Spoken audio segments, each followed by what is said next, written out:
...327. Esses foram os casos de violência política no Brasil ocorridos de 1º de janeiro de 2016 até 1º de setembro de 2020.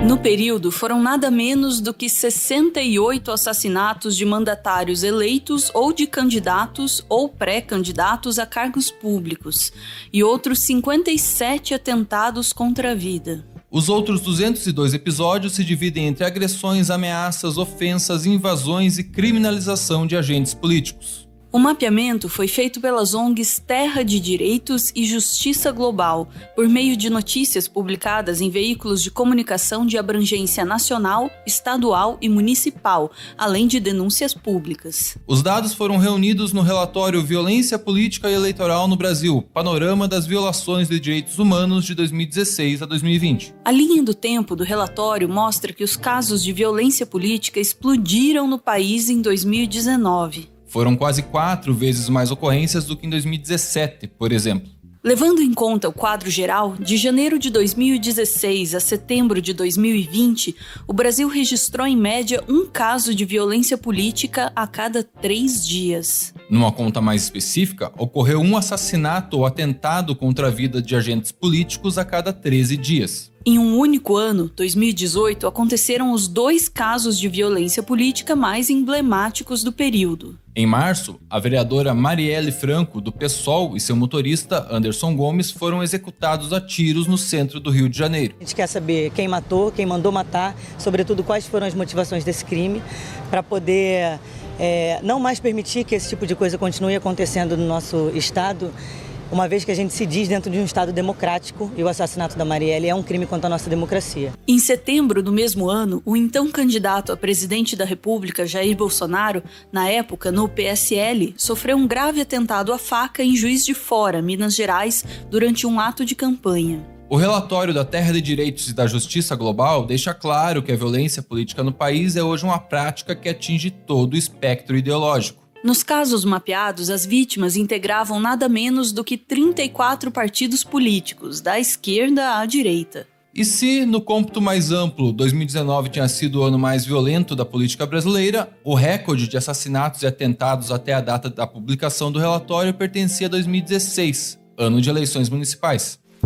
Em 2016, só a Baixada Fluminense, na região metropolitana do Rio de Janeiro, assistiu a 9 homicídios de políticos. As vítimas seriam pré-candidatos nas eleições municipais em pelo menos 6 cidades da Baixada Fluminense. 2 destes crimes foram gravados. Um aconteceu em julho. A imagem mostra 2 homens com camisas da Polícia Civil atirando contra um carro. Denivaldo da Silva, candidato a vereador, e a mulher dele foram mortos. Numa outra gravação, o homem conhecido como Berém do Pilar, que concorreria a vereador, foi fuzilado na porta de casa em plena luz do dia.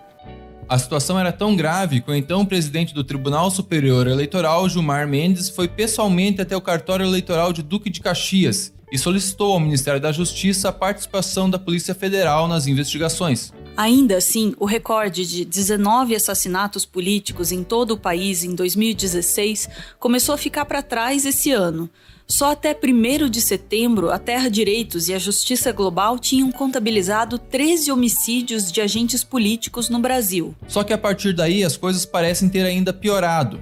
Nas contas do professor Pablo Nunes, coordenador do Centro de Estudos de Segurança e Cidadania da Universidade Cândido Mendes, pelo menos 15 candidatos nessas eleições municipais foram assassinados no país de 17 de setembro, primeiro dia depois que os partidos oficializaram as candidaturas, até o último dia 3 de novembro. Nesse curto espaço de tempo, foram mortos um candidato a prefeito e 14 candidatos a vereador, em cidades do interior do país espalhadas por 12 estados, o que dá uma média de um assassinato a cada 3 dias durante essas eleições municipais. Para o jornal Folha de São Paulo, o professor afirmou que 2020 está sendo particularmente mais violento do que os anos anteriores. O texto ainda diz: no caso dos políticos assassinados neste ano eleitoral, diz o professor, há um padrão de candidatos mortos em emboscadas com tiros em locais públicos, o que sugere a possibilidade de execução na maior parte dos casos. Adriano Souza Magalhães, do Solidariedade, candidato a prefeito do município de Dom Eliseu, no Pará, foi executado no último dia 7 de outubro. Ele era advogado e tinha 39 anos. Estava em um carrinho de lanches na rua quando foi abordado por um homem que desceu armado de um carro, efetuou vários disparos e fugiu. De 17 de setembro até o início de novembro, foram registrados ainda ao menos 19 atentados contra a vida de candidatos. Um dos mais recentes, no dia 2 de novembro, aconteceu quando o vereador e candidato à reeleição no Rio de Janeiro, Jair Barbosa Tavares, o Zico Bacana, do Podemos, foi baleado de raspão na cabeça durante um ato de campanha. Zico é ainda policial militar e foi citado no relatório final da CPI das milícias da Assembleia Legislativa do Rio de Janeiro em 2008. Em 2018, foi convocado a prestar depoimento no inquérito que apura o assassinato da vereadora Marielle Franco, do PSOL. O carro do vereador ficou cravado por 15 marcas de bala. Zico se safou, mas o atentado deixou 2 mortos, um deles vítima de bala perdida e outros 2 feridos, além do vereador. O que aconteceu foi realmente tentativa de homicídio, que eu não posso dizer para você de onde veio, de forma que aconteceu, foi muito rápido, entendeu? Então, foi vários disparos que foram efetuados. Eu só queria deixar bem claro, o parlamentar não pode ficar passando por isso. O parlamentar é para o povo, é para ajudar a população. Em momento algum, ele pensa que isso vai acontecer com ele, porque ele quer o bem da população e faz o seu melhor.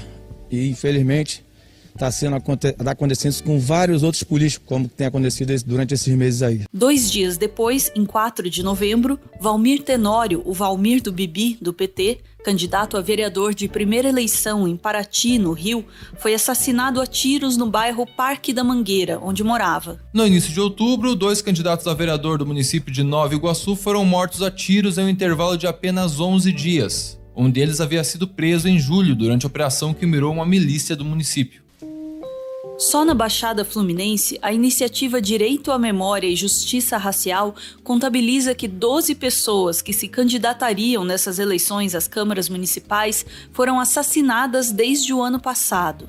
Mas as execuções e atentados políticos estão geograficamente espalhados por todo o país. Desde 2016, eles ocorreram em pelo menos 24 estados, além do Distrito Federal. Ficaram de fora apenas 2 unidades da federação: Amapá e Espírito Santo. De volta ao relatório da Terra de Direitos e da Justiça Global, os estados que reuniram mais desses episódios de 2016 até setembro de 2020 foram Rio de Janeiro, Minas Gerais, Ceará, Maranhão e Pará. Na distribuição por região, a que registrou mais casos foi a Nordeste, com 55 episódios. Na sequência vem Sudeste, Norte, Sul e Centro-Oeste. Mais de 83% dos atentados e assassinatos políticos acontecem em cidades do interior do país, longe dos grandes centros, nos nossos rincões. Em sua esmagadora maioria, as vítimas pertencem à esfera de poder municipal. De 2016 a setembro de 2020, foram 76 casos de assassinatos ou atentados contra vereadores e 33 contra prefeitos. E em 63% desses episódios, as investigações não apontavam suspeitos até a publicação do relatório. A gente não conseguiu ligar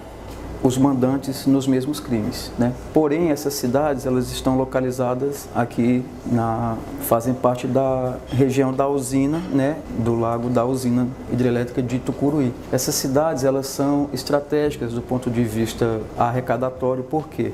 Embora sejam municípios pequenos, cujas rendas próprias sejam poucas, em termos de arrecadação de impostos, essas cidades, elas recebem royalties pela compensação ambiental por estarem situadas geograficamente no local onde foi construída a usina. E essas verbas, a gente sabe que por lei, ela não tem uma vinculação própria. Então, o Poder Executivo faz a gestão meio que livre, né, desses recursos. Embora não tenha tido um grupo, né, que tenha se formado para matar os 3 prefeitos, em todos os casos a disputa foi por poder, por dinheiro, para ter acesso aos cargos de chefia do Poder Executivo local. No mapa da violência política brasileira, homens têm muito mais chance de ser mortos ou sofrer atentados. Eles são as vítimas em 93% desses casos. Os homens também são mais vitimados por agressões, em 82% das ocorrências. Já as mulheres são o principal alvo das ofensas, em 76% dos episódios. Os homens, por sua vez, são os principais responsáveis pela maior parte das ofensas, em 93% dos casos mapeados, contra apenas 7% das mulheres. Já quando a forma de violência política é a ameaça, a balança volta a pender para o lado dos homens, que são as vítimas em 69% dos casos. Por conta disso, o deputado federal John Willis, do PSOL, precisou sair do país antes de assumir um novo mandato, em 2018. As ameaças são feitas através de cartas anônimas e de telefonemas. E a novidade é que dessa vez eles envolveram minha família nessa história, minha mãe e meus irmãos. Nós nos reunimos com o presidente da casa, que imediatamente destacou a Polícia Legislativa para me proteger enquanto eu estiver na Câmara, nos meus deslocamentos aqui. A Polícia Federal já foi acionada, aliás, eles debocham muito da Polícia Federal, acusam a Polícia Federal de incompetente, negligente, inclusive pelo fato de terem solto eles e a polícia não ter feito nada agora. E, é óbvio, nós tomamos cuidado com a segurança da minha família. Foi montado também um esquema de segurança para proteger minha família, porque dizem que quem ameaça não faz, mas há loucos no mundo. Há psicopatas no mundo, então é preciso tomar cuidado. Esses canalhas chegaram a dizer que iriam explodir uma bomba numa escola caso eu não renunciasse ao mandato. E deram o endereço da escola e mostraram como é que eles iam fabricar a bomba. Nos episódios em que o relatório da Terra de Direitos e da Justiça Global conseguiu identificar o gênero do autor da violência política, os homens apareceram como responsáveis por 100% dos casos de assassinatos, atentados e agressões, e por mais de 90% dos casos de ameaças e ofensas. Em sua conclusão, o relatório alerta. Também é preciso destacar que as formas de exercício da violência parecem se reforçar e sofisticar com o passar dos anos. A existência da internet, as redes sociais e os aplicativos multiplicaram novas formas de sujeição, em especial das mulheres, à violência, com tipos específicos de violência online e campanhas de desinformação e difamação. O mundo digital cada vez mais se comunica e serve de porta de entrada para o mundo físico, não sendo raros os casos em que a violência transborda do mundo virtual para a violência física presencial. E ainda, os episódios de violência não são necessariamente isolados ou fortuitos. Em muitos casos, os agentes atuam em rede e as ocorrências de violência têm conexão com a atuação de grupos e organizações criminosas, movidos por uma variedade de interesses locais.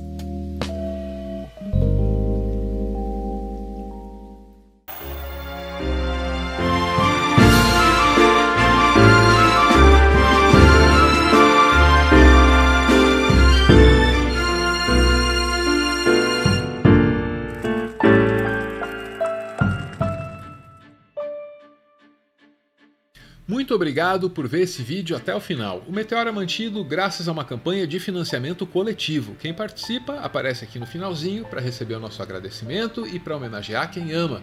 Hoje a gente vê aí o Alfredo acompanhado da esposa Carol, que ganha dele a mensagem que segue. Carol, essa jornada improvável na qual eu nasci em uma ilha distante no Caribe, você em São Paulo, e acabou com nós nos encontrando na Catedral da Sé, cumprindo nossa vocação de internacionalistas, estudando temas casados, aprendendo salsa e jogando Candy Crush, é a prova de que o nosso amor não foi criado, ele sempre existiu, e o nosso destino sempre foi esse. Muito obrigado por me completar. Te amo, te quiero, je t'aime. Beijo, gente!